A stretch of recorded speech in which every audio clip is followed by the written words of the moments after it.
Prime Minister. We saw the dismissal of a very well-known chat show host in America last night, Mr. Kimmel. Is free speech more under attack in Britain or America? Well, Jimmy Kimmel was fired because he had bad ratings more than anything else, and he said a horrible thing about a great gentleman known as Charlie Kirk. And Jimmy Kimmel is not a talented person. He had very bad ratings, and they should have fired him a long time ago. So, you can call that free speech or not. He was fired for lack of talent. Yeah, please, go ahead. Yeah, I mean, firstly, on the question of Charlie Kirk, can I just express how shocking that is, I think, to everybody who believes in free speech and in democracy. It sent shockwaves through the world, and I know that he was a friend of the president, and I reached out straight away to the president because I understood how impactful it would be on him and his family. And we all need to be absolutely clear about that. Whatever our political views, it is shocking and is to be condemned. On free speech, not much to add to the answer I gave earlier. This country's had free speech for a very, very long time. It is part of who we are as a country, and it is the values that we fought for. We fought for it during the Second World War alongside each other. So we need no reminding of the importance of free speech in this country. Thank you, Robert. And I go to Beth for the final question, please. Beth. Thank you so much. Sky. Thank you, Beth Rigby, Sky News. Thank you, Prime Minister. If I could start with you.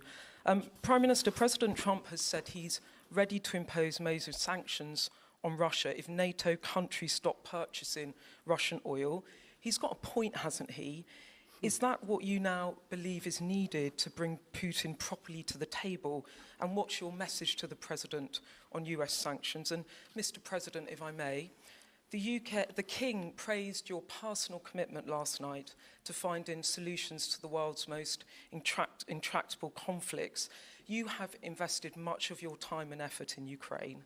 But even as you seek to broker a deal, President Putin is escalating the war. He's firing drones into NATO airspace. You say he has let you down.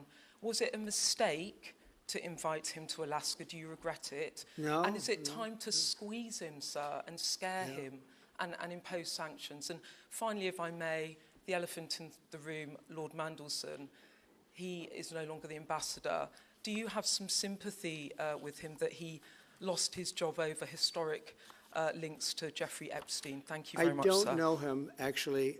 I had heard that, and I think maybe the Prime Minister would be better speaking of that. That was a choice that he made, and I don't know. What is your answer to that? Well, I mean, it's very straightforward. Some information came to light last week which wasn't available when he was appointed, and I made a decision to come out, and that's very clear. On the question of the pressure on Putin and on Russia, which is obviously really important, look, I think it is a challenge to Europe. There are a number of European countries which are too reliant on energy from Russia.